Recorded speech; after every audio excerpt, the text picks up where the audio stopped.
Beyond the dark, flat wilderness behind Corning churchyard, intersected with dykes and mounds and gates, lies the Kentish marshes, where the convict Abel Magwish seized Pip in the opening pages of Great Expectations. Beyond the marshes, where the young Dickens saw the giblets swing, lies the Thames estuary, and beyond that, Essex and the dark, flat wilderness of the East Tilbury marshes. Today, only pylons march across the northern rim of the estuary from Tilbury Power Station to Basildon, Benfleet and Canvey Island, parcelling off the skies like giant barbed wire. Welcome to the Essex Badlands, the county the Crays would have most likely moved to had they kept out of the nick. Gow, bless you gov, the old East End by the sea, the North Thames corridor down where the drug dealers rat run from Holland to Harwich to Southend-on-Sea to Tilbury. No blagging from banks these days, nah. 1990 Essex man does trades, rip-offs, wholesale drugs. Here a drug overdose, there a stabbing. Here one dead teenager, there a Range Rover full of dead dealers. Let's have a closer look at this corner of South Essex, bang opposite the Kent shore, which runs inland past Basildon to the south edge of the A112. Here, if you care to look in the right places, you will find a species of terror as nasty as, no, far nastier than anything in Great Expectations. Our story of everyday life in the Essex Badlands starts in Basildon Newtown, a concrete crime against humanity committed in the early 1960s as a utopia act to free East Enders from the filth and depravity of London. You can see what happened to Basildon in microcosm by studying Maurice Lambert's mother and child statue, which adorns the town centre. The pondlet from which the statue nobly arises has become a communal litter bin for crisp packets. Unlike some of the other towns though, Basildon has been lucky to ride the Southeast Metropolitan Tiger. Unemployment is not too bad, prosperity of sorts evident from the Escort XR3s ripping up the A127. It's boring to walk out the door in Vange, a suburb of Basildon to the south of the town centre. You leave through the first floor window and splinter your legs when you land 17 feet below. At least that's how Reggie Nunn leaves 65 Holland Walk in Vange on a fine summer evening, 30th of July 1993. He hobbles away and crawls into the front door porch of a neighbour. A woman answers the door and sees Nunn, whose face on a good day looks as though it's been bashed in by a shovel 16 times. This is a bad day.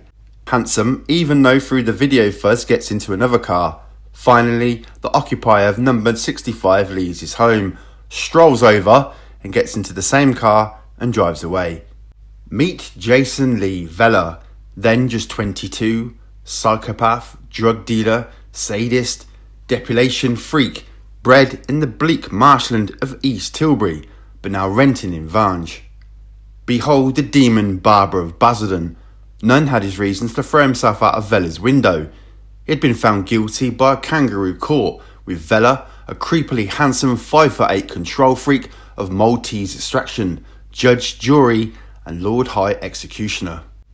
Nunn's crime arose from a dispute over his selling of 1,000 tabs of ecstasy given to him in Essex, which were bound for the Scottish market.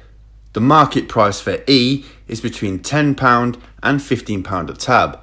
Had Nunn done the business correctly, he would have sold the goods and paid Vella's gang £7,000 wholesale costs, pocketing £8,000 profit for himself, less expenses. Instead, Reggie being Reggie, he blew all the money on having a very, very good time. Nunn's problem was that he was a drug dealer too. He couldn't go to the law because he would have had to admit trading in illegal substances. He wasn't a natural for a walk-in £7,000 overdraft, so Vella's law for the drug dealers was Essex law, and it wasn't very nice. After the guilty verdict had buzzed around the inside of Vella's head, he leaned behind his sofa and came up with the epee. "Why did you do it, Reggie?" Vella asked, and slashed Nunn across his left cheek. Nunn screamed. Vella then became more punctilious about his furniture. "There's blood on my settee!" Vella's taste in home decor leaves something to be desired. Fake chandeliers, floral sofas, ruched neck curtains all speak of naff gangster chic. Vella returned to the attack. "Stop whimpering like a little boy." Another of the gang punched and kicked Nunn several times in the head.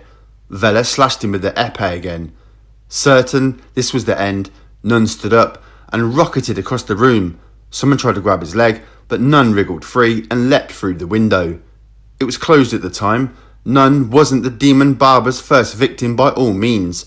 One unfortunate was shot in the chest at point-blank range with a handgun. When he recovered, after hours on a life support machine, no complaint was made to the police. A 21-year-old victim had his head shaved and the back of his hands burnt with a hot iron. No complaint.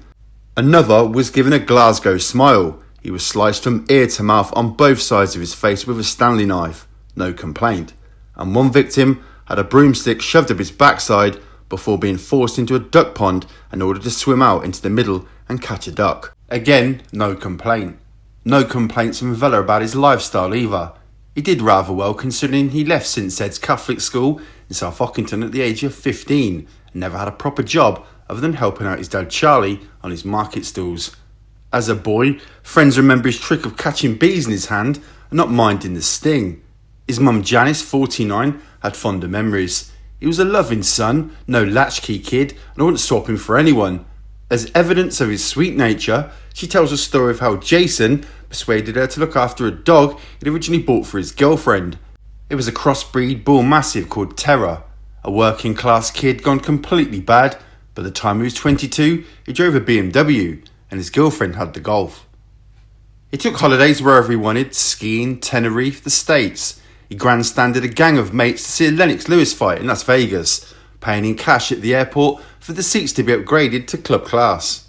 While out there, the lads hired a chopper so they could fly around the Grand Canyon. His gang adored him as much as they were frightened by his sadism. One acolyte, 32-year-old Anthony Barker, called his newborn son Bobby Jason Lee Vela Barker, in obeisance to a man 10 years his junior. But the money was good. One logbook kept by Vella's sidekick and the gang's accountant, Simon Rinaldi, showed they turned over 1.2 million in little more than a year. The gang bought its ecstasy from Dutch dealers and wholesaled it onto a string of street dealers who spread it out from Essex to London, the home counties, Bedford, Norwich, Manchester, Liverpool and Scotland. Vella steeped in gangster chic. He watched the video of the crazed life story over and over, even named two piglets which he bought, Ronnie and Reggie. His other favourite films were Scarface, Brian Lee Palmer's bleak homage to the Cuban exile gangster played by Al Pacino, a man with only balls of steel, and my word, I don't break either for anyone. Vella watched Scarface again and again till the colour bled black and white, but best of all, Vella loved to humiliate his victims by snipping, cutting, slashing and trimming people's hair. One wretch, let's call him Trevor, was invited round for a drink. That's what the craze used to do, have a meal with the target, then rough him up. Premeditated violence, maximum control. Vella and two friends took Trevor to the lakeside shopping complex at Turrock, just next to the M25, where a Polaroid camera was bought in Trevor's name. They smoked some cannabis in the car, then took Trevor to a smart 4-bedroom house in Corringham, east of East Tilbury and due north of Mucking Flats.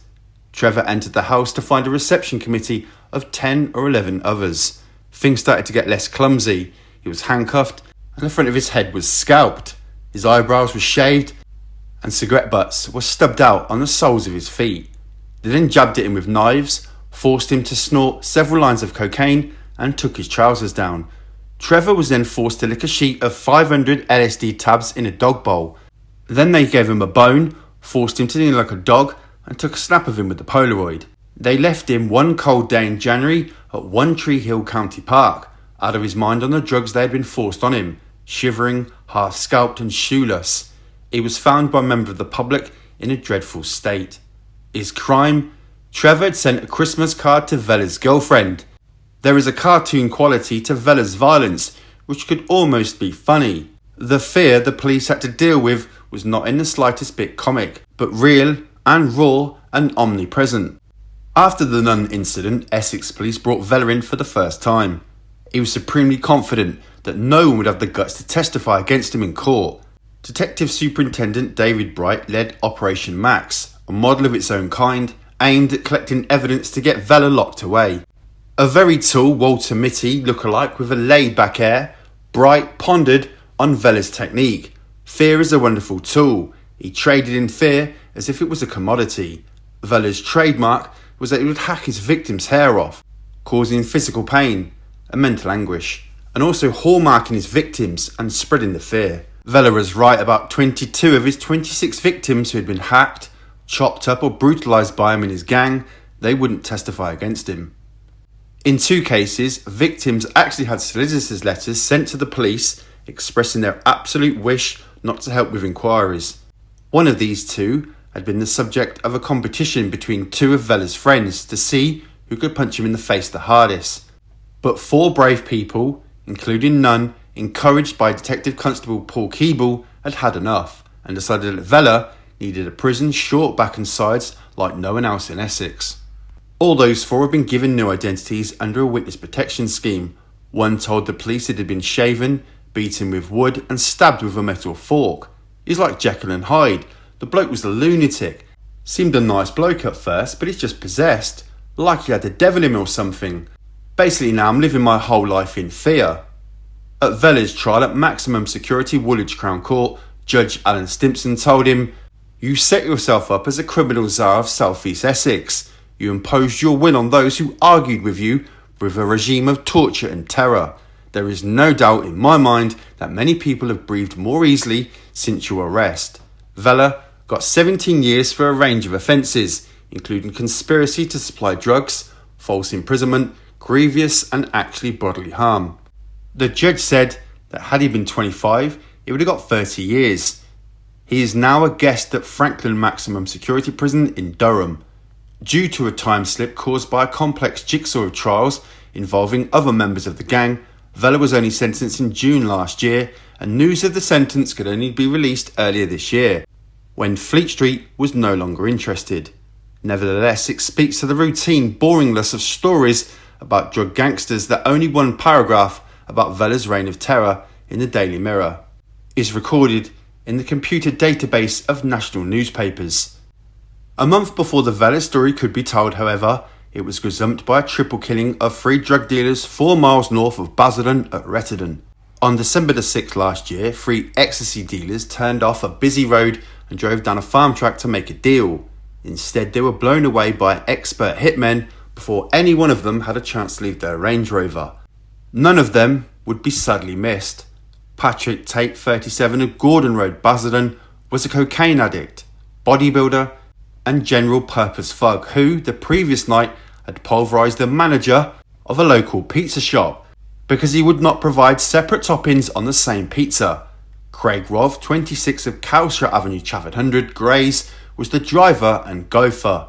Anthony Tucker, 38, of High Road, Fobbing, just across the estuary from Dickens Cooling Marshes, was the Mr. Big. He ran 16 doors of nightclubs from Southend to East London. These days, running doors is a good business.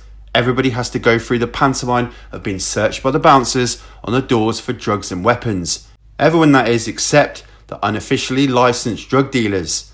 The bouncers let them in on the nod, but running doors is tricky because other bouncers, drug dealers and club owners become envious of the profits. If you control the supply of ecstasy into a nightclub, you can make a fortune. Tucker, according to the police, was doing good business with the triads, the yardies and the terrorists. The police are still working on their inquiries as to who did the hit and who paid for it, but the most likely explanation is that the killers were local and known to the 3 dead men. Crime history books are also the publishing rage these days. The police say that the Vella case is not connected with the Retribution murders, which makes sense because most of the Vella gang are still in jail. So, in the Basildon area, in the past 3 years, it is possible to identify 3 separate gangs: Vella's, Tucker's, and whoever wiped out the latter, all of them fueled by the vast profits to be made by distributing ecstasy. On the face of this evidence, it looks as though we have not succeeded in banishing drugs like E, nor have we succeeded in turning our young people against drugs. We have merely handed a major distribution trade, lock, stock and barrel, over to the modern day equivalents of Al Capone. This is a hypocrisy which Dickens, were he alive today, would recognise and attack. But as the drug wars create havoc beneath the pylons that march along the north bank of the Thames estuary, It is a hypocrisy which our two major political parties appear happy to live with.